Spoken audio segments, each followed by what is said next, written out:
We'll all be yelling and screaming together, and I'll get out your way. Amen? All right. So if I'm yelling by myself, it's going to be longer and louder. Amen. But if you yell with me, we'll all be crazy and yelling together. Amen? I'm excited. Somebody say, make a move. Make a move. Make a move. 1 Samuel 17:48. Once you found it, say amen. Amen. If you're still looking, say hold on. Hold on. Amen. Somebody help to hold on. Hold on through. Need a little assistance. 1 Samuel 17:48, the only verse that we'll be lifting up in that chapter, and we'll be walking and giving some descriptive understanding on how it is a sense of urgency for your movement in this hour. All right, amen. It says, and it came to pass when the Philistine arose and came and drew nigh to meet David, that David hastened. Somebody say he hastened.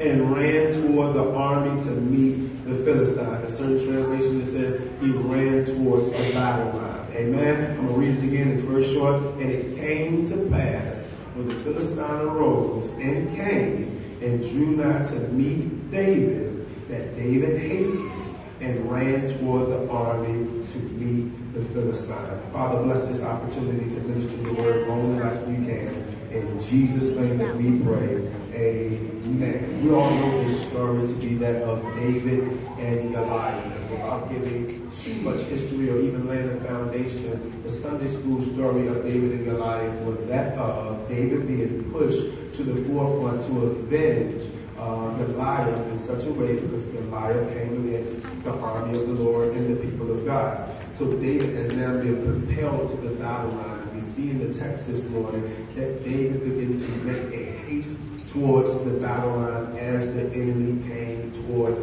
him. Our topic this morning is busting a move, or making a move, or being able to get mobile from a stagnant place. My first question that I want to ask you today is, how many times have you seen opportunity for movement or advancement, but something held you back?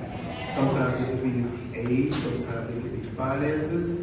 Sometimes the restriction measures are that of experience or a number of different things. But when opportunities present themselves, when doors begin to open up, when windows of opportunity begin to open up for you, you found yourself in a complacent place or a stagnant place that you could not move forward in it. Those opportunities being missed will breed regret in your life, frustration in your life. You'll always look back. The mindset of what could have happened, what should have happened, or the opportunity that always missed. Some of you this morning even feel there were certain spouses and significant others that you missed from certain seasons in your life. And the truth of the matter is you need to be thankful that God didn't open up every door. You need to be thankful that everybody who walked into your life, you need to be grateful that God blocked certain people from your life. Because if you'd have moved in that direction, you wouldn't sit in church this morning. You wouldn't be in here saying amen. You'd have been in a drunken stupor, you'd have been somewhere frustrated, you'd have been agitated. Sometimes it's not enough just to praise God for what He did, but you need to thank God for what He didn't allow to happen.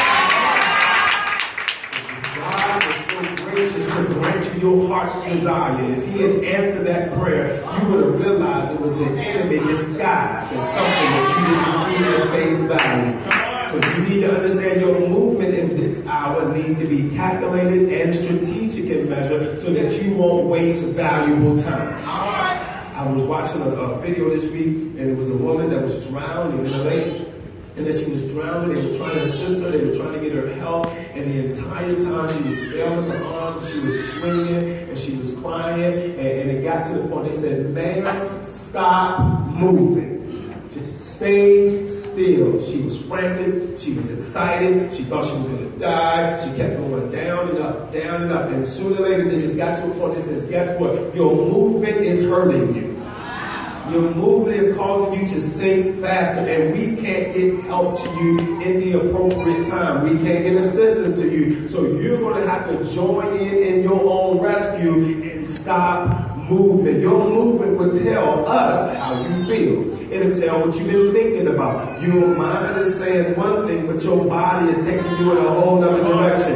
You're saying yes one way, but we see that your movement is taking you in another direction. And you're going to have to, in this hour, bring your words and your body into subjection. Bring the word of God so that what you say, you will begin to manifest. And most of the frustration in our life is that we don't see manifestation. We haven't seen our prayers materialize. We haven't seen the meditations of our heart materialize. So we get frustrated and despondent. But God is going to bring a corresponding spirit to your life that what you say, you will see. The reason why you can't say amen, the reason why you can't respond to that is because there's been so many words that you've released out of your mouth that God has not brought into fruition yet. There's been so many prayers that you have offered up that you have not seen come to pass yet. But God is about to bring some legs to your words, some legs to your vision, and you shall see what you say. You're speaking in one moment and it'll come to pass. God is not just going to strengthen you to move, but He's going to move on your behalf. He's going to move with you in mind. And when He begins to move with you in mind, my wife said it best this morning, He will no longer lead you or guide you or direct you, but He will shift positions on you, and He'll begin to back up your words. He'll begin to back up your prayers. He'll begin to stand over you and cover you and give you the courage to do things that you never thought you could do. Somebody say, make a move. Make a move. It's time for you to make the move. Depending on what you're dealing with, depending on what you're facing, it will define your mobility. It will define your movement. Sometimes we find ourselves in a place in life where there's a dollar amount that restricts us in our movement. We have a vision, we have a goal, and somebody says, hey, you're going to need $5,000. And because you've never handled $5,000 before, you're restricted. The enemy will paralyze him to make fear, hold you captive to what you've never done. And if you've never seen it in your bloodline, if you've never seen it in your household, if you can't trace back success throughout your family tree, you will find yourself restricted in forward progress in places that God has called you to be the first. Let me say it again. I said you're called to be the first. You're called to get married and stay married. You're called to do things that you've never seen before. And that's the reason why it seems like you're so afraid and so scared to do it, because you don't have a point of reference. But how many of you know this morning that you're going to be the point of reference for somebody? You're going to be the point of reference for somebody. People are going to cross-reference you. They're going to try to figure out, I ain't never heard this type of language before. I ain't never seen nothing like this before. This is something new to me. You know why it's new? Because I trusted God one day when I felt restricted, when my back was against the wall, when the enemy had me chained and bound. He began to break those shackles off of me, and I got my life back. I got my movement back. I put one foot in front of the other, and all of a sudden, some of the stuff that was holding me down and some of the stuff that was holding me back no longer had power over my life. I feel like preaching now. God is giving some of you fluidity in your movement and strength in your leg, that you'll be able to do more than your predecessors. You'll be able to say more and have more than anybody in your bloodline. Open your mouth right now and say, get the movement. Get the movement. The problem is, anything that begins to settle begins to attract a certain type of response, behavior, movement. So, when I was growing up, they used to have this house. Did it like this. And when you saw no movement, you saw no life, you saw no interest or no exit of anybody, you knew that nobody lived there. And because nobody lived there, you just drove through the window, kick in the door, and walk around the house as if you lived there. Because you didn't see movement. It was a place where movement was supposed to be. It was a place where life was supposed to be. It was a place where you find rest, where people were supposed to live and find habitation. But once it's been identified as an empty vessel, so once it's been identified that it's been abandoned, movement begins to stop. And you don't see people that go in and lock their door and rest and eat at the dinner table and check on their family. No, you begin to see vagabonds, homeless people. You begin to see people who have to stay away. See, when you have no movement in your life, you attract a certain thing. You wouldn't date the joker that you dated if you was moving, so y'all can be quiet. You ain't gonna say amen, Dad. No. You was in a low place in your life. You was in a difficult place in your life. You was in between jobs. You didn't have no car at the moment, and that was the only thing that was smiling up in your face. So you just took on with it, or 14 teeth and all, you figured it worked, and you just walked on with it. But if you had some movement in your life, if you were pressing towards the mark of the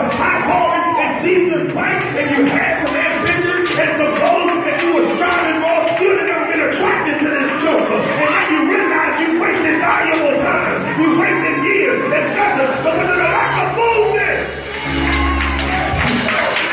Goal to you today is to get some strength back into your life, to put your goals back in front of you so that you can reach again, so you can have it again. You had it on the back burner long enough. It's been on the shelf long enough. But God is going to put that thing in front of you, and it's going to agitate you until it excites you to move forward in it.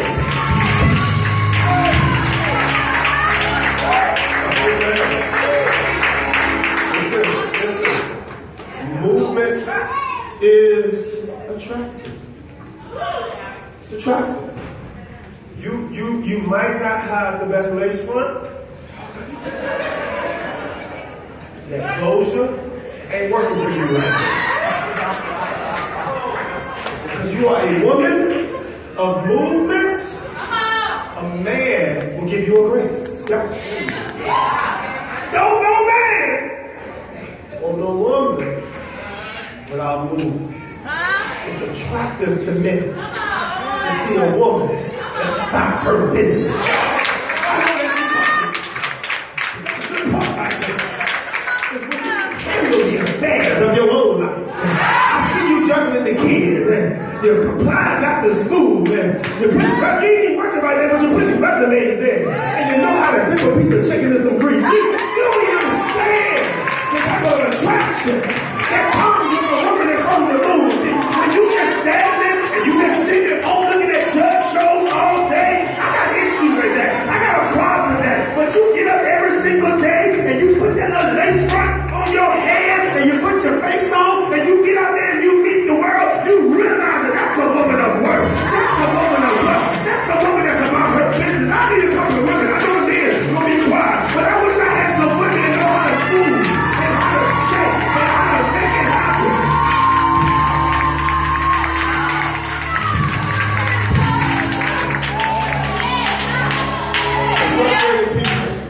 It's happening with about 80% of y'all is that when movement hits your life, people that are stagnant in your circle get frustrated, get agitated. She thinks she all that. I remember when they try to hold you captive to a time frame. They try to hold you captive to a season.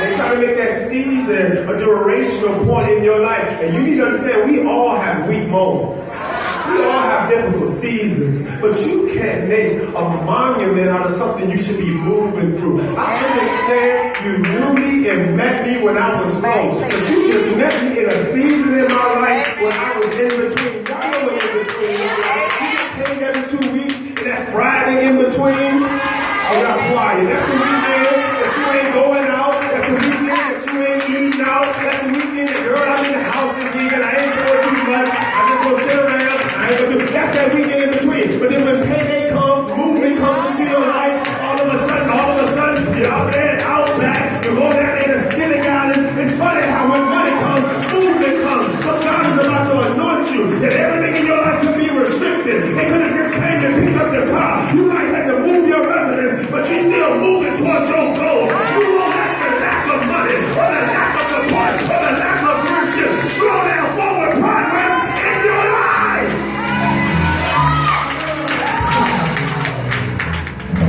People will contend against your movement to satisfy their own complacency. So they will try to talk you out of certain things in certain places. They will try to talk you out of certain movement because they will expose their fear. They will expose their complacency. So what happens is this. David was one that when he was presented the opportunity to confront Goliath, he had to contend against friends and family. He had to contend against friends and family. His brothers was like, why are you out here? Why are you here being nosy, being signifying? What are you out here just trying to see what's going on? David's problem was none of y'all stepped up when this Philistine is speaking against God. I got grave issue with every last one of you because y'all hear this giant, this Goliath, speaking against the people of God, speaking against our God. The task that's before you right now is to expose your enemy and your ally. Some of y'all trying to figure out why I got to go through this. God sent me to tell you today, you got to go through it so he can show you that some of those people that you deem friends are actually enemies. They ain't going to hold you down through the flu. They ain't going to check on you when you had a cold. You stub your toe. They don't text you. I'm telling you, God's trying to separate you from people who don't share your best interest. And because you don't want to be lonely and you don't want to be by yourself, you condone behavior that's beneath you. But God's trying to raise you up to a standard. And if I go, I feel like preaching. I said if I go, I will walk alone. If I gotta go by myself, I go by myself. But I ain't carrying no scared people with me into my destiny.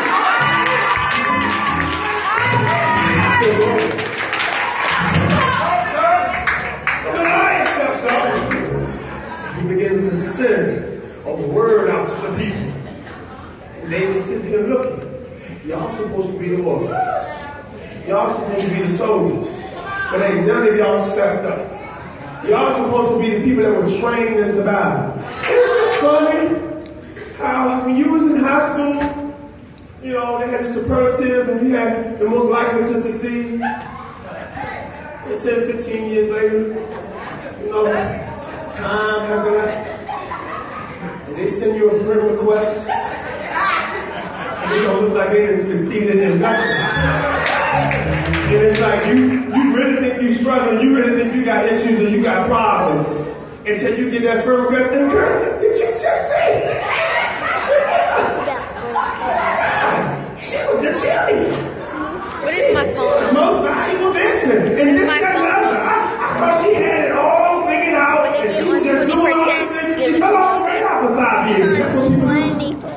See, God's trying to condition you that you can go through some tough times and still be at face value.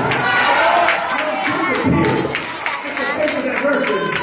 Through my anointing works the best I feel going. I said, I don't run. I don't retreat. There's not an ounce of retreat in my body. I don't understand the method of retreat. I never had a chance to run before. So now that Goliath is facing me, and now that he's speaking things that's against my God, there's no retreat. There's no running. I was built for this when nobody was looking. I didn't get a superlative. They didn't give me no certificate or no little trophy. But God was dealing with me as a young man, as a young woman, and he whispered in my ear, I'm setting you up for the battle of your destiny. I'm setting you up for the battle of your lifetime. It ain't gonna be better by what people have to say. You ain't gonna get no nice little ribbon. They ain't gonna crown you nothing. But the anointing on your life is gonna break generational curses. The anointing on your life is gonna break the captive free. I wish I had somebody right now that will not retreat from your Goliath.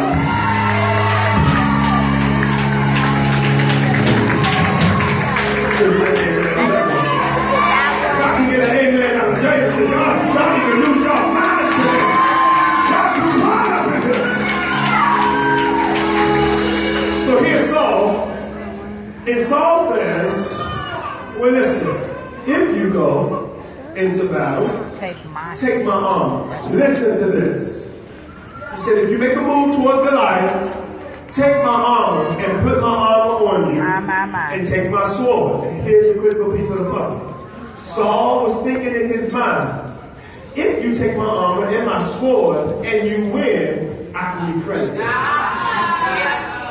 Because it's a kamikaze mission in the first place. You ain't built for war. You don't know why you're here. But just in case you go, I'm going to give you my armor and my sword and my helmet. That if you win, I can just say, hey, it was because of me that you won.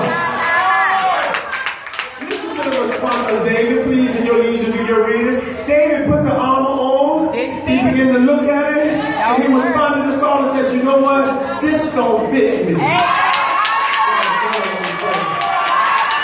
are trying to keep you bound and cover you with stuff so that, watch this, even if you are blessed, they gonna say it was because of me. You know, I supported her the whole time. I was right there the whole time. I texted her and told her God was going to do it. You need to send that mess back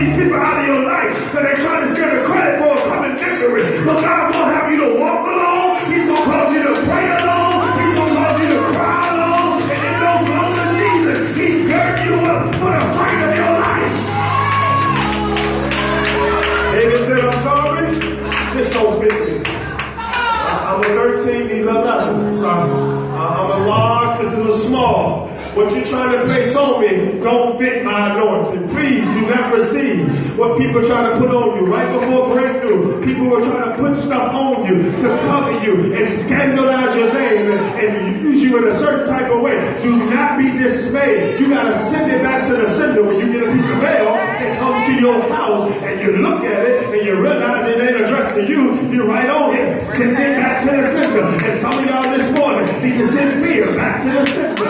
You send doubt back to the sender. You need to send that stuff. This don't look, that person don't live here anymore. That person don't occupy this space anymore. I now host the dwelling of the Spirit of God, and what God has put inside of me, the enemy can't contend. I now carry the glory of God inside of me. So fear don't live here, doubt don't live here, insecurity don't live here. When it comes, you gotta send it back to the center. Here's my text. This is where I'm almost done. David said, "This doesn't fit me, Saul." He said, "Well, listen, give it back and you go." Here's the critical thing. Goliath kept shouting. He kept decreeing and declaring.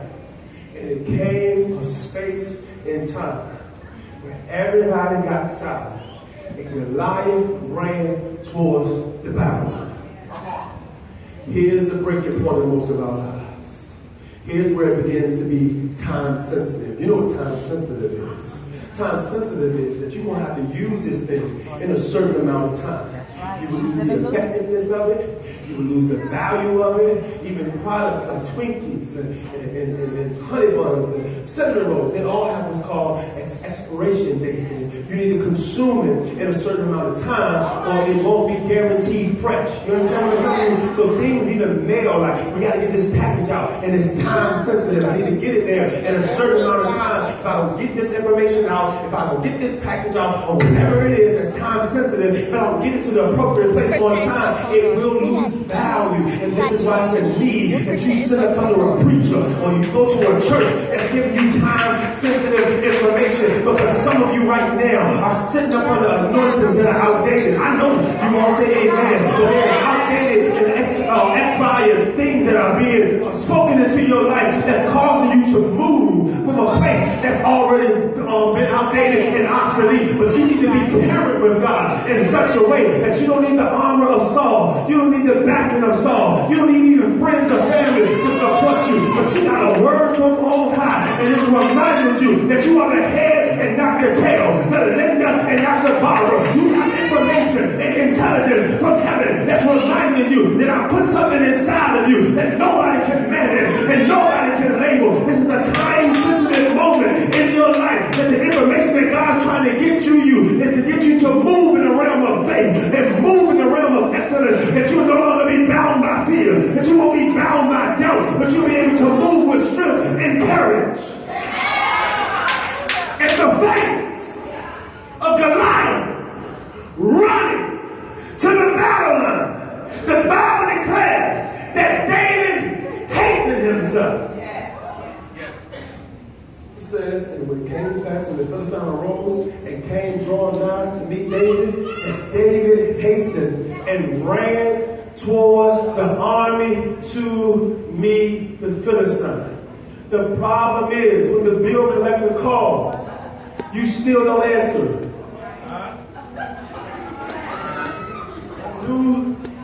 I'm gonna get an amen. You still do not have the inner fortitude to confront. See, some of y'all are so comfortable that the enemy has swiped the spirit of confrontation. And if you're going to be anointed, you're going to have to master the art of confrontation. I know you're used to taking off your earrings and putting your Vaseline on and world star. I understand that. You like to confront things that way. But the weapons I can call.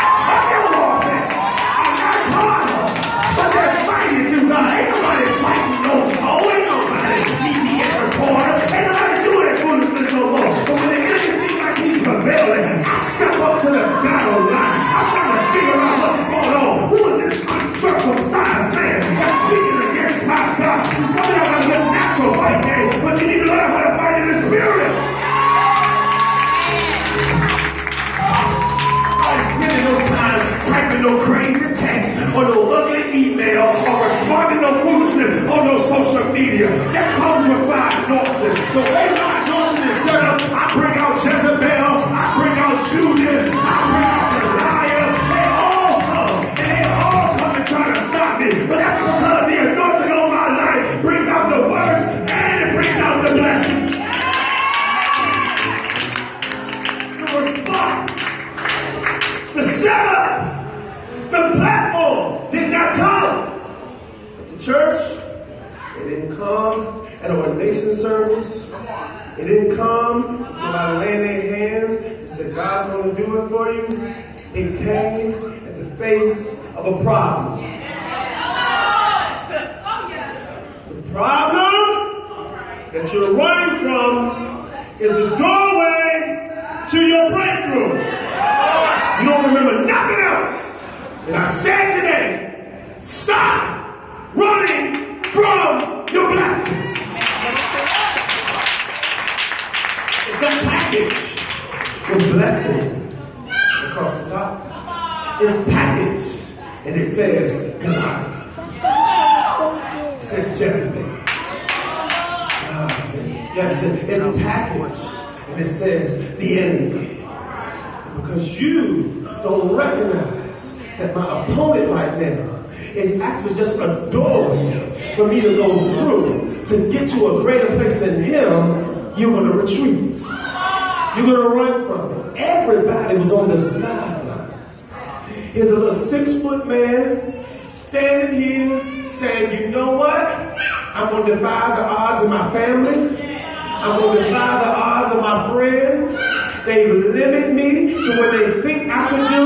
They limit me to what they think I can have. But I know and I am reminded of a God that gave me hidden victories. Victories that nobody knew about. When I was in my prayer closet and everybody left my side, He opened up a door for me when I was running out of gas and my gas light was on. Somehow I made it to a gas station when the doctor said that I should not be healed, set free, or delivered. I went back and they couldn't find what they saw the first time. God gave me some solid victories that ain't nobody know about. See, this is why when I come to church, I don't want you to put no circle around me. I don't want no smelling salt. I don't want no blanket over me. Leave me alone. I'm come to praise my God. You don't know the hell that I have been through. You don't know the pain that I have suffered. You don't know what He did when my back was against the wall. I need a moment with my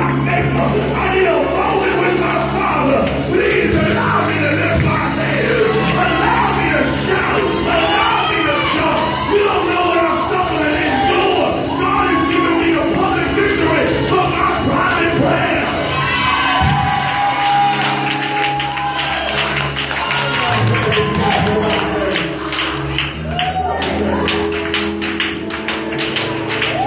David was reminded,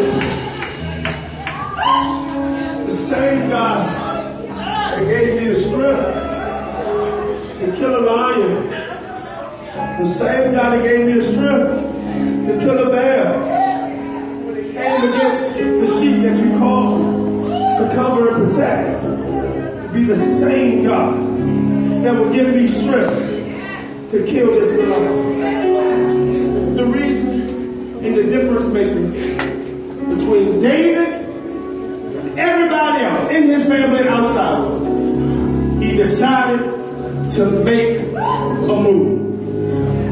It wasn't that he was more skilled, more articulate. It didn't make a difference of his degree, his money, his income, and any of that. He made a move. He made a move. And because he made a move, God stepped up. The Bible says in the very next verse, David took the stone. He threw the stone. Listen to me.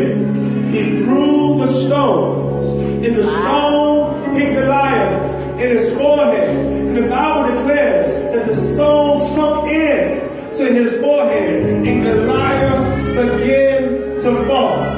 Now, here's the crazy thing. Goliath didn't die when he got hit with the stone. It paralyzed him. You go catch it on your way home. It paralyzed him. It paralyzed him and he fell out. What killed Goliath is when David ran up and chopped off his head. Here's the end of the story. Here's my text and I'm done. The same fear that Goliath used against the people of God to paralyze their forward progress was the same thing that God used to bring Goliath down. It would have been simple enough for him to throw the stone and kill Goliath. But God says the enemy that's been tormenting you, that's causing you to be paralyzed, that's making you afraid to move forward, I'm going to send that same torment back to your adversary. I'm going to send that same level of fear and paralyzing measure back to your enemy. Some of y'all going to leave this place today and you're going to have baggage and weights brought off of you. But they ain't just going to fall to the ground. But that devil that's been trying to trap you down, trying to frustrate you in your peace, in your joy, and in your money, he's going to send it back to the center. He's going to send it back to the center. He's going to send it back to the center. He's going to send it back to the center. It don't belong in your house. It don't belong in your body. It don't belong in your money. It don't belong on your children. It don't belong on your family. Fear gotta go. Doubt gotta go. Insecurity gotta go. It's going back to the center. Thank you, Lord. He's about to paralyze your enemy. You're going to see some people just unfriendly. Thank God. The best thing that you're going to be able to do in this season is delete some numbers in your phone. So that when they text you, you can respond and say, who is this? You'll be like, girl, you know who this is. I don't know you know it. Some of your greatest fears is to tell people no.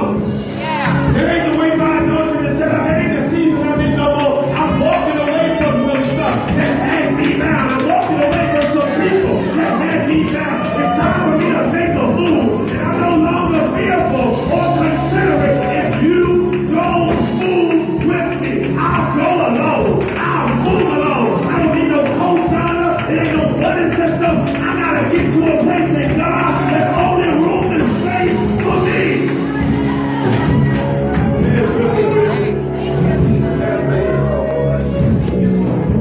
Father, I pray this morning. Give your people strength, courage, and the inner fortitude to make a move. To move forward against fear, against doubt, against reluctancy. Father, I pray today, Lord God, is that the opponent, the problem, the adversary that we're facing, we will no longer run from, but we're going to run towards it. I pray for the spirit of confrontation to rise up inside of your people. I pray for self-control. It's not about us getting the last word. It's not about us saying what we want to say. But Father, be our protector. Be our God. Father, go before us in such a way that anything that's facing us, it has to come down. Walls are coming down. Goliath is coming down. And no weapon formed against us, our children, our family, or our future shall be able to prosper. Father, we love you, and we believe this thing to be done. In Jesus' name, I say, in Jesus' name, let us pray. Let the church say amen. And amen. Put those hands together and give God a hand clap of praise. Come on, put those hands together and celebrate the Lord. Put those hands together. Goliath is coming down to your life. Whoa! It's coming down to your life. Clap those hands like you're in the video this morning.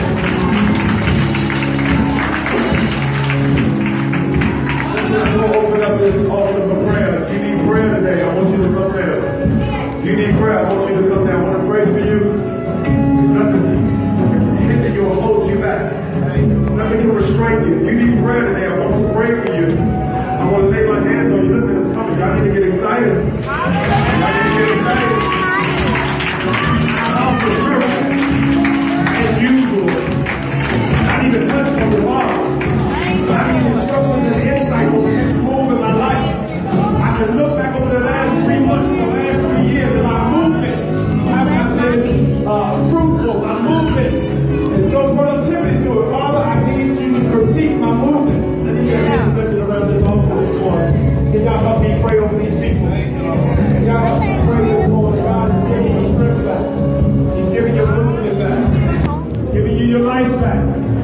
right now have been restricted. It's almost like the coils of a snake have been wrapped around you. And every time you try to move, it gets tighter. It gets more restrictive in nature. And God comes to unravel the thing that's had you bound, to break it off of you, the fear